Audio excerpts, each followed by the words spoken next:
네, 안녕하십니까. 깡생클럽 강제 전문가입니다. 자, 새로 한 주가 시작이 되었죠. 이제 3월 중순에 들어왔는데, 오늘 같은 경우를 보게 되면, 이제 이벤트 어떻게 보면 3월달 마지막 이벤트가 연준에서의 FOMC 회의, 여기까지 연결이 될 텐데, 거기에 대한 경계감이 좀 나타나고 있어요. 그러니까 경계감이 나타나다 보니까 시장에서 거래대금도 상당히 좀 많이 감소세를 보이고, 관망세도 많이 나타나는데, 이제 외국인 같은 경우는 이제 지난주에서도 계속해서 매수세가 오늘도 들어오는 모습이었는데, 이제 투신이라든지 뭐 사모펀드 이런 기관 투자자들의 물량이 좀 많이 떨어졌죠. 다만 이제 시장에서 지수 자체는 조정폭이 세게 나올 수가 없는 그런 구조다 보니까 지수 자체는 보합권에서 다 마무리가 되었습니다. 다만 업종별 종목별로 상당히 차이가 많이 나는 그런 흐름을 보여주는데, 이제 오늘 같은 경우는 철강이라든지 조선, 기계, 그러니까 그동안 많이 강세를 띄었던 종목군인데, 이들 종목군에 대해서 하락이 좀 나타났고요. 반대로 은행이라든지 삼성전자, 좀 약간 시총이 높은 그런 종목군들인데, 이들 종목군은 오히려 시장에서 지수를 받치는 그런 역할을 나타냈습니다. 그러니까 시장에서 그동안 이제 다른 종목들은 순환이 다 마무리가 되었는데, 시장에서 아직까지 순환이 안 나왔던 종목들이 IT와 그리고 은행 같은 금융 섹터, 그 외적으로 이제 뭐 자동차 이렇게 정도가 남아있는데, 이들 종목군이 추가적인 강세를 띌 거냐, 이 부분이 중요한 거고, 어느 정도 시장에서 그동안 기술적 반등의 영역으로 들어왔던 종목들도 마찬가지로 어느 정도 시세 뽑았기 때문에 현재 구간대에서는 지수가 전체적으로 좀 조정을 받아도 괜찮은 그런 조정이다, 이렇게 생각을 하시고, 이제 연준에서의 결과가 나오고 난 다음에 시장에서는 이제 초점을 맞춰줄 때가 어디냐면, 정책적인 이슈가 다 끝났죠. 그러면 이제는 경제 지표와 실적에 대해서 초점이 맞춰지기 때문에 우리 이쪽에 대해서 관심을 좀 높이면서 가셔야 됩니다. 그래서 앞서 이제 비중을 축소하시라고 말씀드렸던 뭐 조선이라든지 철강이라든지 것들은 지금 구간대에서 다시 내려온다 해서 비중 채울 필요가 없다는 거죠. 그래서 이런 부분을 조금 이따가 자세하게 설명해드리고 바로 하나씩 설명해드리도록 하겠습니다. 자, 먼저 이제 대형 지수를 좀 보도록 할게요. 대형 지수를 먼저 보는 이유는, 대형 지수가 지난주에 이제 마감할 때도 말씀드렸지만 지금 현재 전체 하락 추세를 돌파가 나온 것이 대형 지수입니다. 그래서 대형 지수 같은 경우는 지금 현재 추가적인 강세에 뛰었다가 결국 조정을 받을 거냐, 아니면 그냥 현재 구간대에서 조정을 받고 그 다음에 갈 것이냐, 이 부분인데, 이번 연준에서의 어떤 결과가 나오냐에 따라서 시장에서는 그림이 좀 많이 바뀔 수밖에 없습니다. 그러니까 연준에서의 결과는 뭐 수요일날, 그러니까 우리나라로는 이제 목요일날 시장에서 적용이 되는데, 그 전에 제가 한 번 더 그에 대해서는 말씀을 드릴 건데, 우선은 시장에서 지금은 조정을 받아도 견조한 조정이고, 지금 지지라인이 굉장히 강하죠. 그래서 지지라인 강세를 띄는 구간에서 숨고르기 과정이 연결된다, 이렇게 보셔도 될 것 같아요. 그 다음에 수급적인 부분, 거래량을 보게 되면은 거래량이 이제 지난주 같은 실리면서 돌파가 나왔었는데, 이제 거래량이 오늘은 굉장히 감소가 많이 나타나는 모습이죠. 그러니까 거래량이 많이 나타난다, 그러니까 거래 축소가 된다라는 건 뭐냐면, 이제 연준에서 FOMC를 앞두고 관망세가 짙다, 이렇게 보셔야 되는 거예요. 그 다음에 수급적인 부분을 보게 되면 외국인들이 이제 오늘 같은 경우도 여전히 매수가 보여줬는데 기관에서의 매도가 강했죠. 그래서 거래소나 코스닥 같은 경우는 외국인 매수가 지속이 된다, 이렇게 보십니다. 반대로 기관에서는 차익 실현 물량이 떨어지는 그런 과정인데, 특히나 투신권에서의 매도가 많습니다. 그래서 투신에서의 매도가 이제 거의 다 소진이 되어 가는데, 이런 손바뀜이 나타나고 난 다음에 시장에서 외국인들이 방향을 결정을 해주게 되면은 그 이후에 시장에서의 강세가 다시 연결되기 때문에 현재 구간은 좀 쉬어간다, 이렇게 생각하시는 것이 가장 좋을 것 같습니다. 자, 바로 수급적인 부분을 체크하도록 하죠. 이제 앞전에 제가 이제 1월 달에 그런 얘기를 해드렸는데, 시장에서 외국인들이 매도가 나온 거를 이제 기관에서 대부분 다 받아줬었습니다. 그래서 기관이 받아줬던 물량이 이제 어느 정도 소진되었냐, 그 부분을 보셔야 되는데, 자, 전체적으로 볼게요. 전체적으로 보게 되면은 투신권이 앞전에 이제 2월 중순까지죠. 그때까지 투신권이 약 1조 5천억 정도 유입이 됐었습니다. 근데 이게 계속해서 축소가 되어서 이제는 1,500억 정도 남았으니까 들어왔던 물량의 한 10분의 1밖에 남지 않았다는 거죠. 그리고 금융투자도 마찬가지로 아직까지 물량이 많이 남아있는 그런 케이스인데, 금융투자 같은 경우도 지금 전체 들어왔던 물량의 절반 정도는 이제 나갔고, 그리고 외국인 같은 경우가 오히려 3조 이상 매도가 나왔던 것이 올해 시작이었었는데, 3조 이상 나왔던 부분에서 지금 현재는 2조 5천억 정도 유입이 되기 때문에 결과적으로는 기관에서의 물량을 이제 외국인들이 받아주는 그런 흐름을 보여주고 있다, 이렇게 보셔야 합니다. 그래서 이런 구간이 들어올 때는 외국인들이 꾸준히 매수세를 늘리는 종목이 오히려 좋은 케이스가 되는 거고요.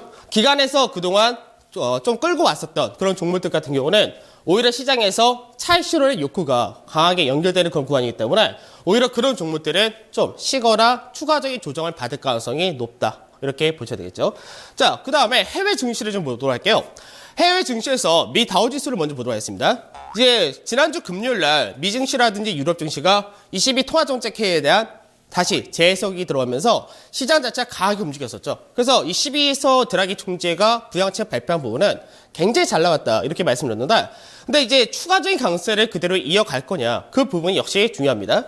다우지수 차트를 보게 되면은 앞전에 제가 뭐라고 말씀드렸냐면 시장에서 바닥을 다지고 박스권 마디를 돌파하게 되면은 기본 마디가 하나 열린다 했었죠. 그래서 그 당시에도 똑같이 다우지수 같은 경우는 단기적으로 얼마가 가능하냐, 17,200포인트 전후가 가능하다 이렇게 말씀드렸습니다. 그러면 다우지수는 현재 이 가격대 왔다는 얘기죠. 그러면서 다우지수가 강세에 뛰었기 때문에 단기적으로 21선과 현재 주가의 이격이 상당히 많이 벌어진 그런 구간이기 때문에 현재 구간대에서는 옆으로 행보를 하거나 또는 단기적으로 가격 조정 받거나 양쪽 다 나올 수가 있습니다.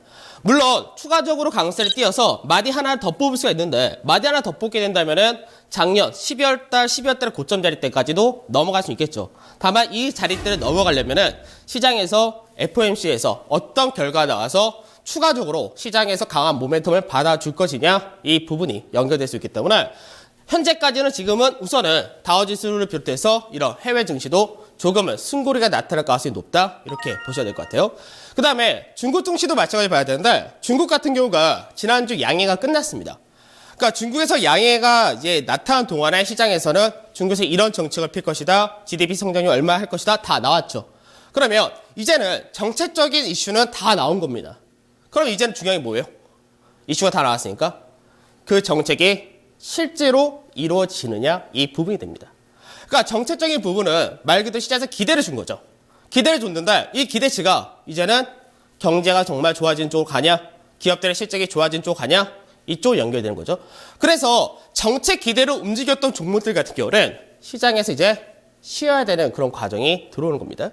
그래서 지금 중국 증시 같은 경우는 오늘 보게 되면은 중국은 이제 양해 기간 동안에 계속해서 등락을 보이면서 유지를 했었는데, 이제 오늘 같은 경우 양이 끝나고 나니까 강세로 연결된 그런 케이스가 되는 거죠. 근데 중국 같은 경우는 이제 앞전에도 말씀드렸듯이 중국은 3단 하락을 겪고 단기적으로 상가 패턴의 상단을 돌파하는 그런 구조를 만들었기 때문에 중국은 상당히 강하게 연결될 가능성이 높습니다. 그러니까 앞전에도 제가 중국의 지표 같은 걸 말씀드릴 때 중국이 양해가 끝난 다음에 지표가 좋게 나온다 이렇게 말씀드렸었는데, 이제 중국은 실질적으로 AIB라든지 인프라 투자에 대해서 대규모 투자를 계획을 해놨는데 그런 부분이 서서히 실적으로 연결되는지 여부에 따라서 중국 자체는 상당히 강하게 갈 수 있다 이렇게 보셔야 돼요. 그러니까 보통 여태까지 양해가 끝나고 나면은 중국 증시는 대체적으로 강세를 띄었다 이렇게 보시면 되겠죠. 그리고 중국 같은 경우는 이번에 올라갈 때 이제 앞전에 신용 같은 경우가 굉장히 많이 문제가 되었었는데, 이제 신용 자체가 작년 7월 달에 엄청나게 올라갔다가 무너졌죠. 지금은 신용에 대한 부담을 상당히 덜어놓은 그런 상태이기 때문에 역시 신용에 대해서는 부담감을 많이 가질 필요가 없습니다. 그래서 중국 자체가 강세를 띈다, 이거는 신흥국에 대해서 모멘텀이 들어온다, 이쪽으로 계속 연결될 수 있다는 점에서 중국 지수도 상당히 좀 중요하고요. 그리고 이제 앞서 이제 22 통화 정책 회의라든지 이런 부분에서는 부양책을 다 썼는데, 이 부양책은 뭡니까? 통화 정책이죠. 그러니까 통화 정책만으로 한계가 있습니다. 여기서는 이제 재정 정책이 많이 중요한데 중국이 하는 것이 재정 정책이기 때문에 결국 중국이 이제 신흥국을 끌고 갈 가능성이 높다는 점에서 국내 증시도 중국하고 이제 상당히 많이 연결될 가능성이 높다. 여기까지는 체크를 해주셔야 되겠죠. 자, 그러면 시장에서 이제 정책적인 이슈는 거의 마무리 국면에 들어왔습니다. 그리고 우리나라 같은 경우도 마찬가지로 정책적 이슈가 마무리되었으면은 4월 달부터 뭐가 들어옵니까? 1분기 실적이 들어오겠죠. 그러니까 실적 전망을 보게 되면은 2분기와 3분기에 대한 실적 전망은 계속해서 올라갑니다. 그런데 1분기와 4분기에 대한 실적 전망은 아직까지 바닥은 쳤는데 크게 올라가지 못하고 있습니다. 왜 그러냐? 2분기와 3분기 같은 경우는 성수기에 들어가는 업종들이 있습니다. 그 대표적인 것이 화학이죠. 그러니까 오늘 시장에서도 화학이 강세를 띄었는데, 화학 같은 경우는 중국에서 인프라 투자 들어가게 되면은 기초 산업이 들어가기 때문에 그런 부분이 모멘텀이 되는 것이고, 그 외적으로 최근 들어서 중국에서의 물동량 증가가 굉장히 많은데 물가도 올라가는 흐름이죠. 그러니까 핵심 물가 지수가 올라가게 되면은 향후 중국에 대한 경제 지표가 좋아질 것이다. 기대치도 있다는 얘기입니다. 그래서 수요가 증가하게 되면 결국 가격에 인상을 하게 되는데 현재 그 부분이 소재, 특히 화학 쪽에서는 많이 두드러지게 나타났기 때문에 그런 쪽으로는 실적 전망이 상향이 되었는데 아직까지 다른 쪽은 실적 전망을 쉽게 예상하지 못하고 있다는 얘기죠. 그래서 경제 지표가 이제는 얼마큼 올라가냐, 회복세를 보이느냐 이 구간에 놓았기 때문에 앞으로는 당분간 경제 지표가 굉장히 시장에서 큰 영향을 미칠 수밖에 없다 이렇게 보셔야 돼요. 자, 전체적으로 시장에서 서프라이즈 인덱스와 그 다음에 리스크 지수 이 두 개를 좀 얘기를 해야 되는데 자, 서프라이즈 인덱스라는 건 뭐냐면 말 그대로 시장에서 경기 지수가 얼만큼 잘 나오느냐 이 부분입니다. 그러니까 시장에서 기대치가 높을 때는 서프라이즈 인덱스가 오히려 기대치를 하향하게 될 경우 크게 무너지는 경우가 나타나고요. 그러고 나서 시장이 경기에 대해서 굉장히 비관적이 돼버리면은 그때는 전망치 자체가 굉장히 하향이 됩니다. 그리고 나서 예상치보다 좋은 결과가 나올 때는 서프라이즈 인덱스가 올라가는 그런 과정이 나타나야 되는데 지금 현재 서프라이즈 인덱스는 더 이상 빠질 자리가 없을 정도로 바닥을 만든 상태입니다. 그래서 앞으로 3월달 경제지표가 본격적으로 나오는 것이 4월달이 되겠죠. 그러니까 4월달에 지표가 나올 때 이제 경제지표가 조금씩 올라간다 되면은 시장에서 경기가 안 좋다. 글로벌 경기 위험하고 여전히 침체되고 있고 여전히 안 좋다. 이런 비관적인 이야기들이 서서히 바뀌게 되는 구간에 들어온다는 겁니다.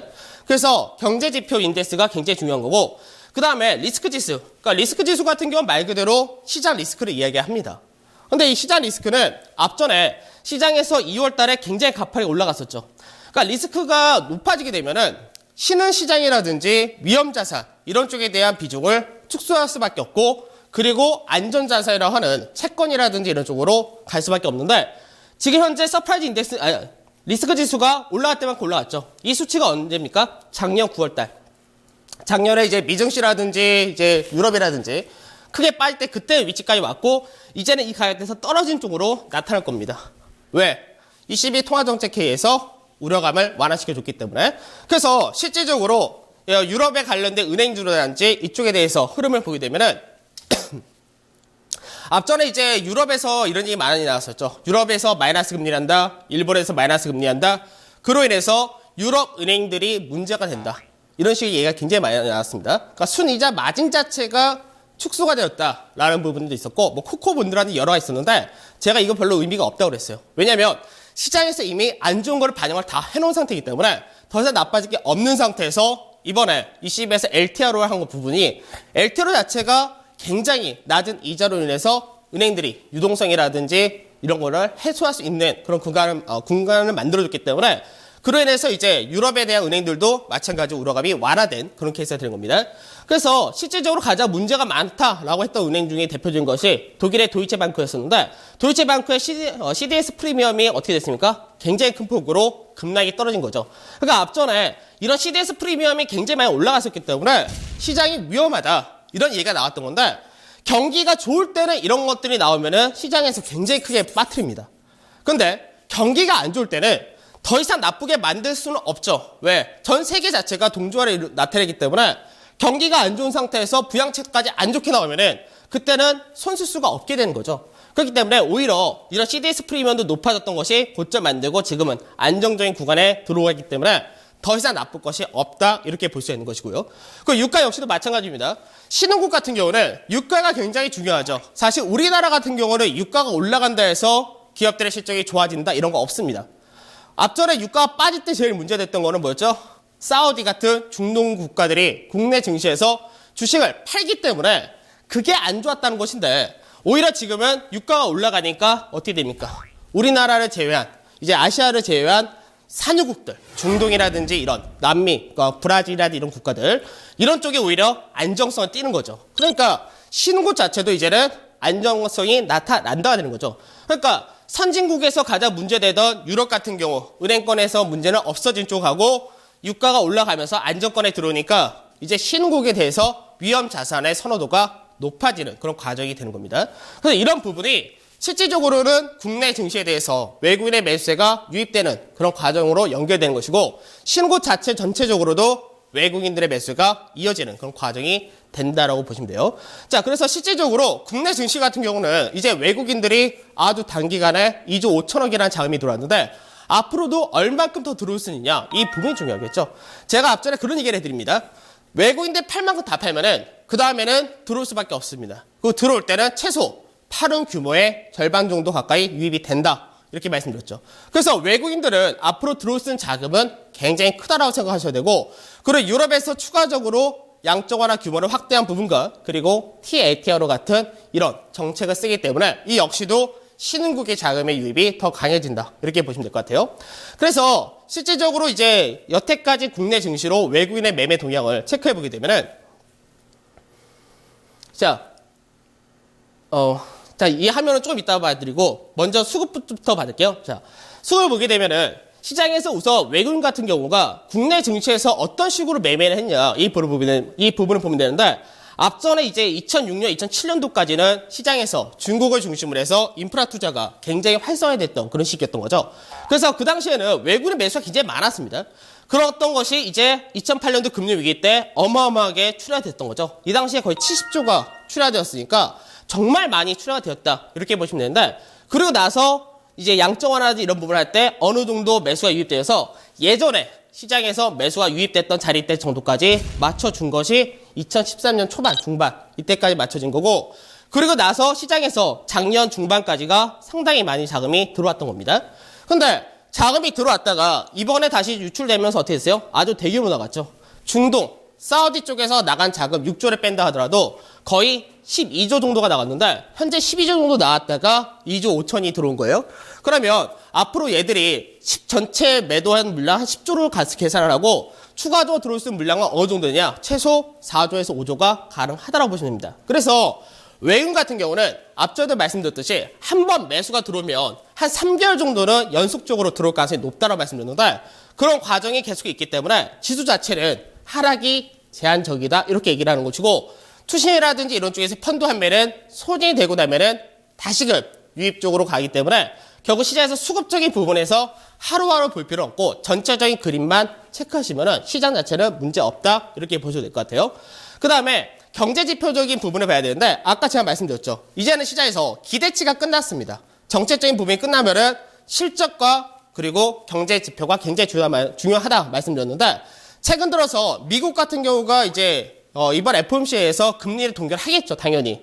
그런데 코멘트를 어떻게 하느냐, 그 부분인데, 지금 현재의 미국에서의 경제 지표를 보게 되면은 경제 지표가 바닥을 찍었습니다.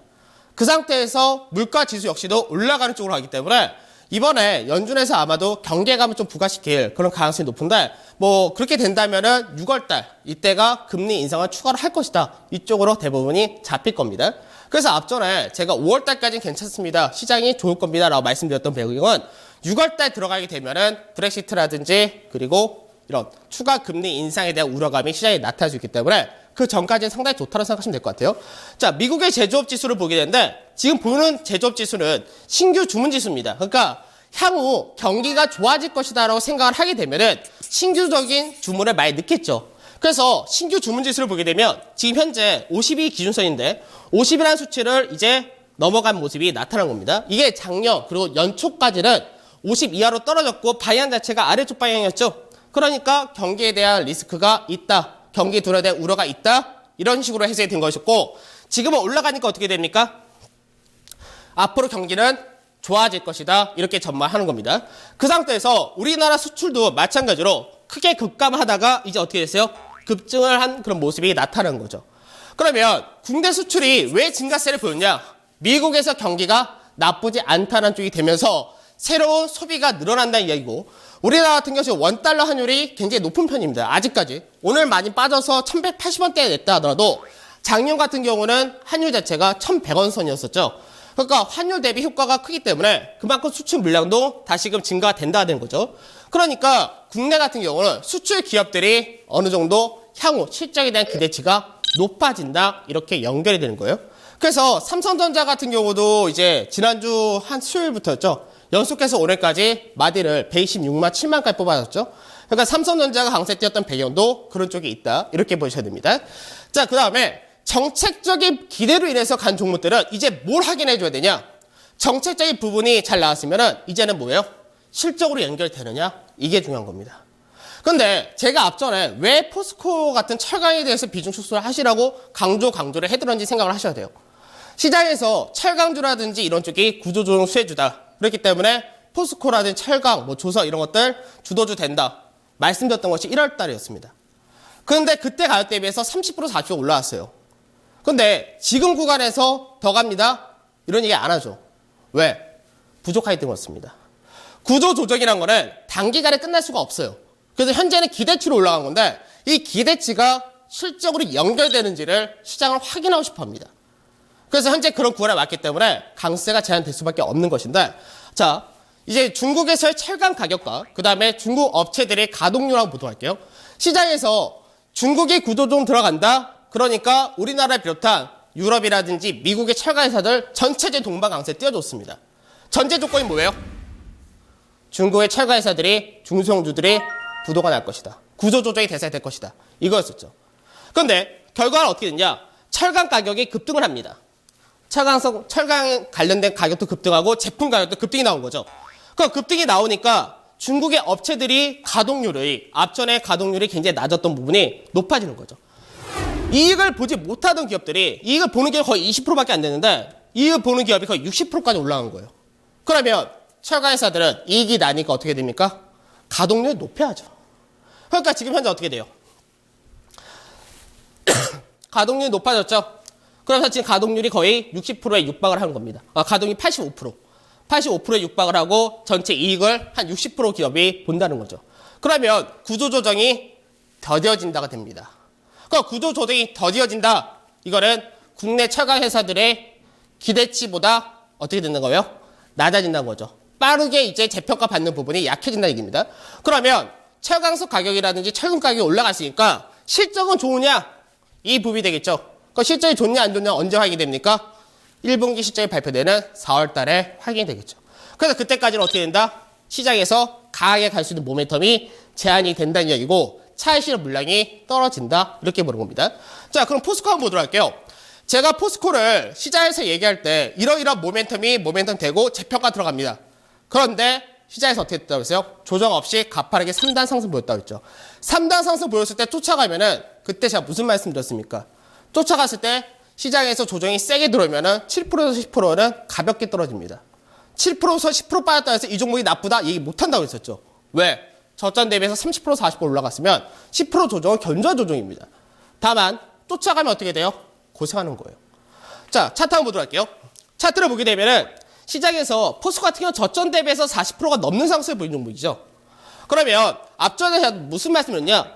똑같이 3단 상승을 보였죠. 단기적으로 3단 상승을 보이면은 그 다음에는 가격 조정이나 기간 조정이 필수적으로 들어올 수밖에 없습니다. 대형주는 급하게 하는 게 아니라고 말씀을 자주 드리는데 대형주 같은 게 어떻게 해야 돼요? 승부를 할 때 승부하게 냅둬야 됩니다.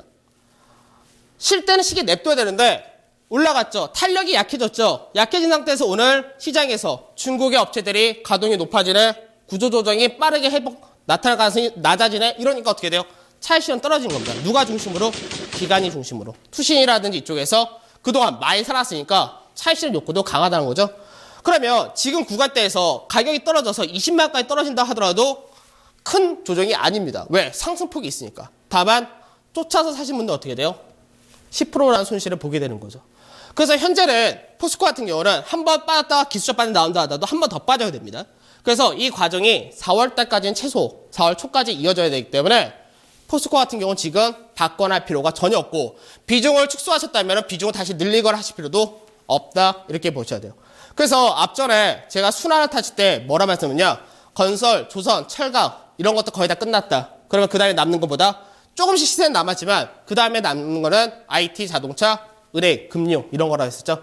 그러니까 이런 쪽이 이제는 시장을 가게 되면 강세를 이끌 가능성이 높기 때문에 항상 시장에서는 강하게 가는 거 쫓아가는 거는 배제를 하시면 되고 언제든 또 살 수 있는 기회를 줍니다. 그 시기가 주게 되면은 그때 또 본격적인 2차 상승이 나올 수 있기 때문에 그런 구간에서 나중에 천천히 노리시면 된다. 이렇게 보시면 될 것 같아요.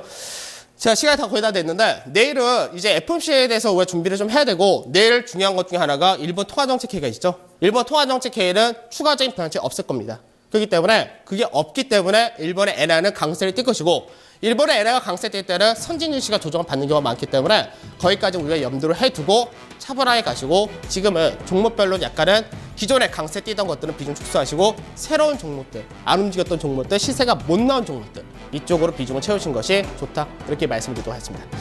저는 그러면 내일 뵙도록 하겠습니다. 감사합니다.